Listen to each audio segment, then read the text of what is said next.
Prabowo sebut dia siap nyapres lagi.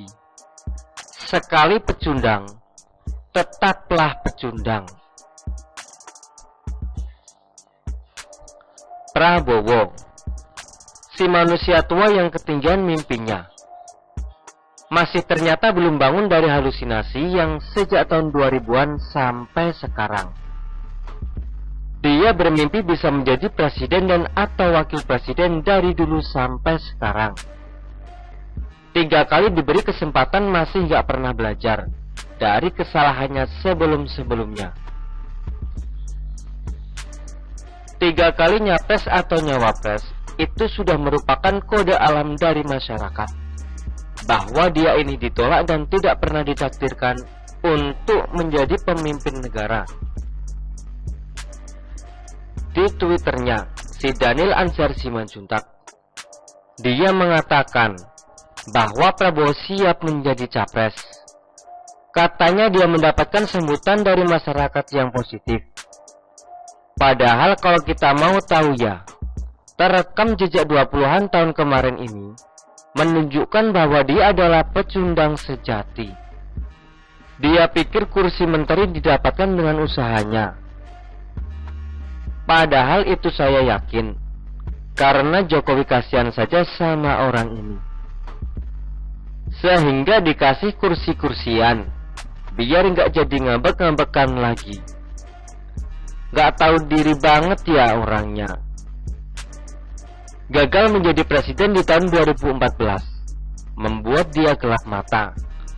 Survei dimanipulasi sedemikian rupa sehingga membuat dia melakukan sujud syukur yang tertukar dan bahkan membuat masyarakat terpecah dan rusuh.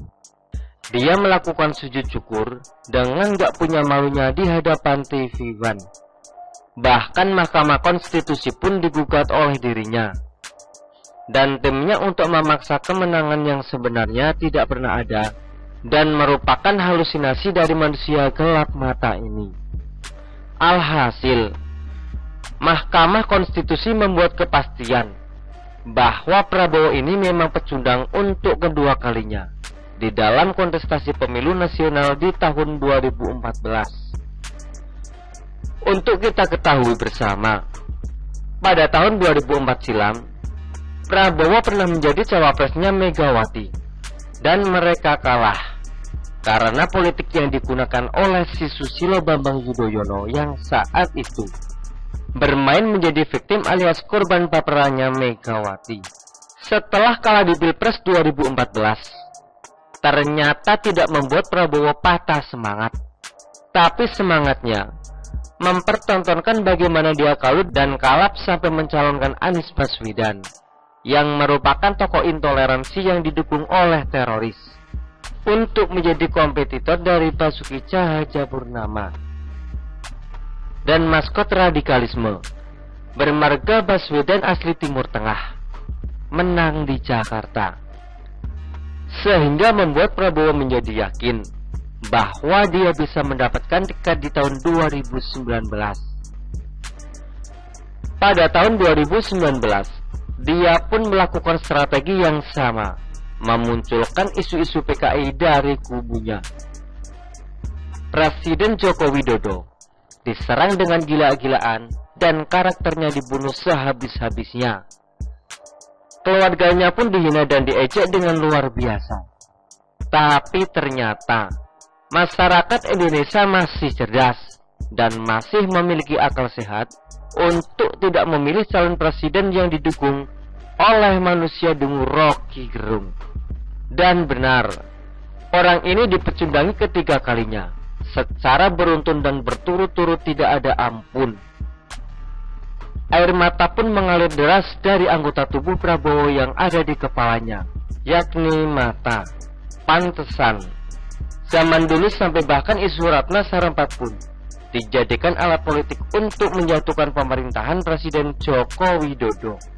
Dan ternyata gagal karena Kapolri sigap mengetahui adanya skenario busuk yang dilakukan oleh pendukungnya Prabowo, yakni Ratna.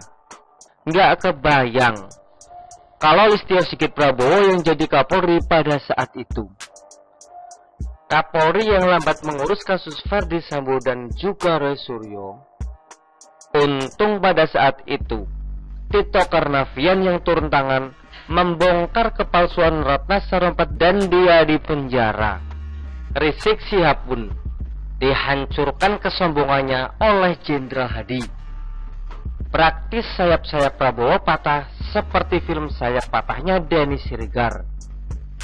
Kalau sekarang dia mengatakan mau menjadi orang yang maju menjadi capres lagi, halusinasi macam apa yang dia dapatkan selama dia jadi Menteri Pertahanan?